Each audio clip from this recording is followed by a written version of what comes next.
after graduation, I feel like the butterfly, having gone out of the cocoon and have developed wings, now I'm flying, hovering overhead.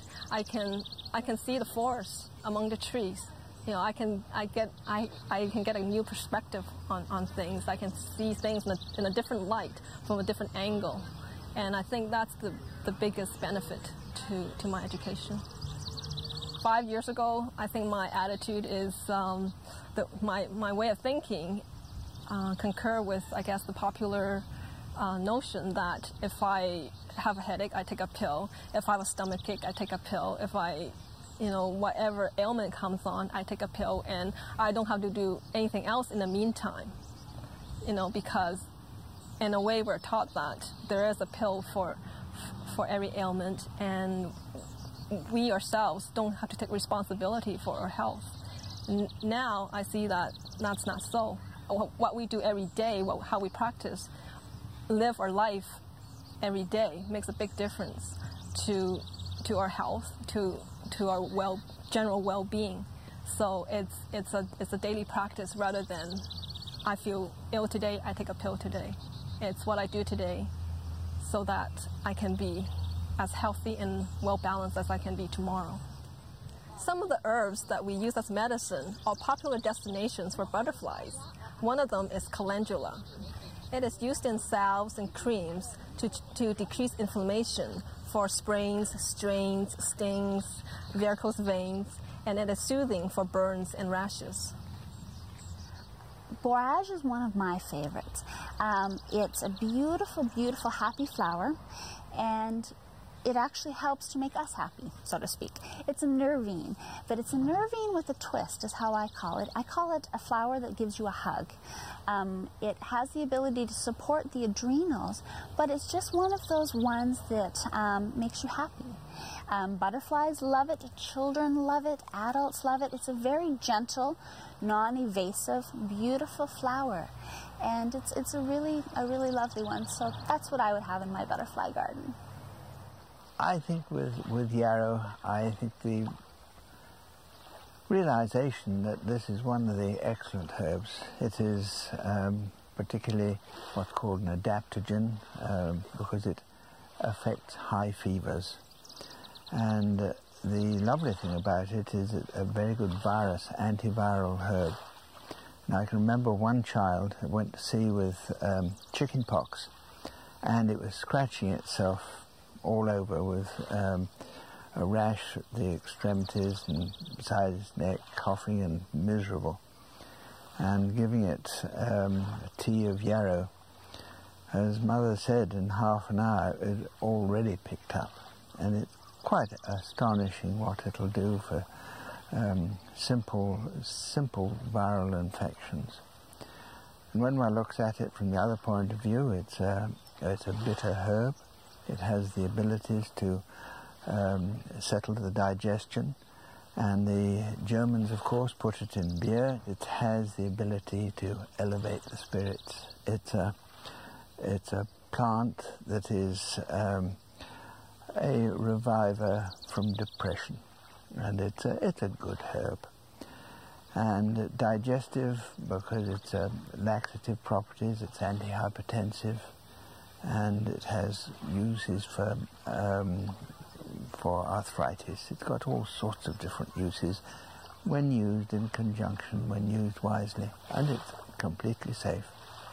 Essential oil of marjoram has an incredible warm, even nutty sort of fragrance, and it's very soothing.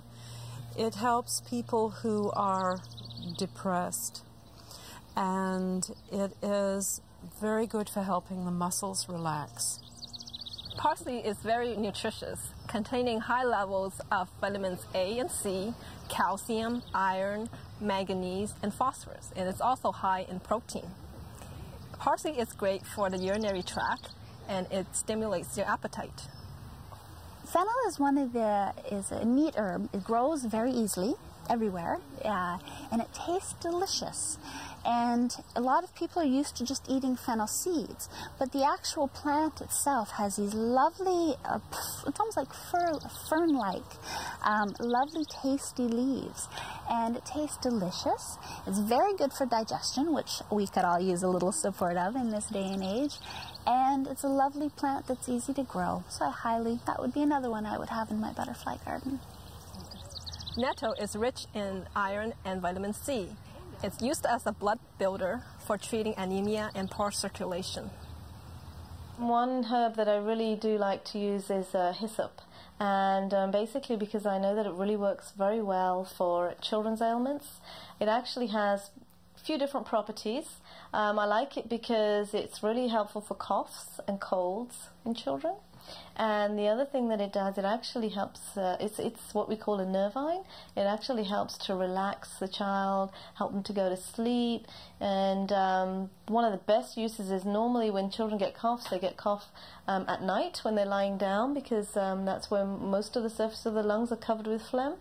And they tend to cough when they're lying down. But what actually happens with when they take hyssop is that it actually helps to relax their nervous system, so it reduces the cough at night, which is very, very helpful, and it really helps with their healing process as well. So it has one of those double actions, and I really love it. Another herb is butterfly weed. It earned its name because the beautiful yellow-orange flowers attract butterflies. It has been used for bronchitis, pleurisy, lung congestions. It's also good for dysentery and diarrhea. Rosemary is one of my favorite herbs. It's another one of those plants that I use summer and winter, so I'm always harvesting it. It's a coniferous plant, so it's there all the time, all through the winter. It can be harvested any time, but the best time to take it is when the flowers are out. Rosemary is a stimulant and particularly good for the brain. If you remember in Hamlet, they say rosemary, that's for remembrance. And the reason that was said is because it is very good for alerting you. I use it often when I have a lot of studying to do. You know, if I was a student and was in exams or something like that, that's when I would take rosemary. Basil is a very popular herb, and it can accent any dish, whether that be tomato, a vinaigrette, or, of course, your pesto. Basil is great for indigestion and nausea, and it works as a very gentle, soothing sedative. We're all hooked on basil these days. You find it in the marketplace everywhere, and I'm one of the basil addicts. I have to have my hit in basil season. But not too many people know that it's also stimulating for the immune system, it relieves headache, and it calms anxiety. I guess my message to people would be to look at all aspects of themselves, know that they do have some control, that they are able to have control over their health, not to be so reliant on an outside source. What they do every day will impact on their health. And I think we all know that. Deep down inside, I think we all do know that. But living in this busy society where we're on the go constantly, we push all that aside. And health for most of us is not an issue until it gets to the disease state.